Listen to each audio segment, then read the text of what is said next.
और लोग ये सोचते हैं कि भी वो बाबा कितना ज्ञानी है कि नेता भी उसके पैरों में झुक रहे हैं। तो वो समझौतों के आधार पर नेता जाते हैं। नेताओं को वोट चाहिए होता है क्योंकि बाबाओं के दरबार में बहुत सारी संख्या आती है और उस संख्या को वोट में कन्वर्ट करने के लिए बाबा इस्तेमाल किए जाते हैं। बाबा भी फ्री में नहीं करता, बाबा भी इसकी कीमत चुकाता कि मेरे ऊपर 10 मुकदमे लगे हुए रेप के, वो हटवा देना, मैं जेल जा सकता हूं, मुझे वहां से बेल दिलवा देना। तो वो समझौतों के आधार पर नेता जाते हैं और लोग ये सोचते हैं कि वो बाबा कितना ज्ञानी है कि नेता भी उसके पैरों में झुक रहे हैं। तो ये सब जनता को दिखाने का एक अलग से पर्दा होता है जिसमें जनता गुमराह होती है। मकड़ी के जाल में जैसे मक्खी फंस जाती है, वैसे ही बाबाओं के जाल में धर्म के नाम पर, आस्था के नाम पर, कथाओं के नाम पर जनता फंसी हुई है। पैर पटक पटक के भले उसमें मर जाएगी लेकिन उसमें से निकल नहीं सकती। हम जैसे लोगों की अगर बात माने, हम जैसे लोगों को अगर सुने और इन तार्किक विचारों को सुने तो मुझे लगता है कि बाबाओं से अपने घर, अपने परिवार को बर्बाद होने से लोग बचा सकते हैं।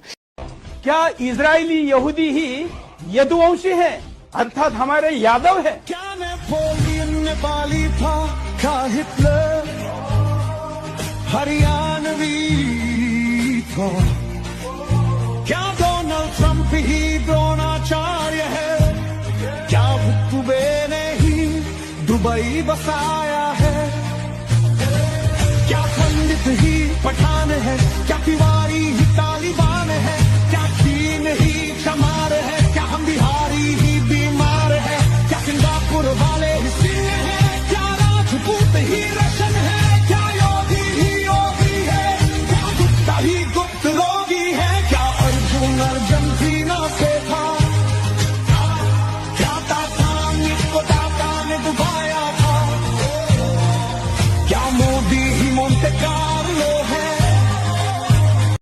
जगत के सब व्यापार मायावी हैं। मुझे किसी की निंदा नहीं छूती और न स्तुति। मैं अमृत पुत्र हूं। यह मेरी अपनी अनुभूति है जो सदा बनी रहती है। आपके इस धर्म चक्र प्रवर्तन के महत् कार्य में मैं आपको सहयोग देना चाहता हूं और जगती के क्षितिज पर धर्म ध्वज को लहराते देखना चाहता हूं। अतः आपसे एकांत में भेंट की आकांक्षा है। पंडित मनसाराम शास्त्री, कमाल कर दिया। अब जब सारा जगत माया ही है तो तुम किस जगती के क्षितिज पर धर्म ध्वज को लहराते हुए देखना चाहते हो? जब सारा जगत माया ही है तो मुझसे क्या करोगे एकांत में मिलकर? फिर क्या एकांत और क्या भीड़, सब माया है। कैसी बहकी बहकी बातें कर रहे हो। मगर काशी निवासी हैं पंडित मनसाराम शास्त्री। काशी निवासियों से और इससे बेहतर कुछ आशा नहीं। क्या गजब की बातें कहीं पहले, लेकिन पीछे ढोल अपनी पोल खुद ही उहाड़ गए। एक युवती मनोवैज्ञानिक के पास पहुंची और कहने लगी, मैं परेशान हो गई, लोग मुझे निर्लज्ज कहते और मैं तो कोई कारण नहीं देखती, और जहां जाओ वहीं जो देखो भाई मुझे निर्लज्ज बतलाता है। तो आप मुझे बताएं कि क्या मेरी निर्लज्जता है, क्या मुझ में कमी? मैं सुधार करने को तैयार हूं। मेरी जिंदगी दूभर कर दी इन लोगों ने। उस मनोवैज्ञानिक का, देवी पहले मेरी गोदी से उतर के सामने की कुर्सी पे बैठ, फिर आगे बात हो। पंडित मनसाराम शास्त्री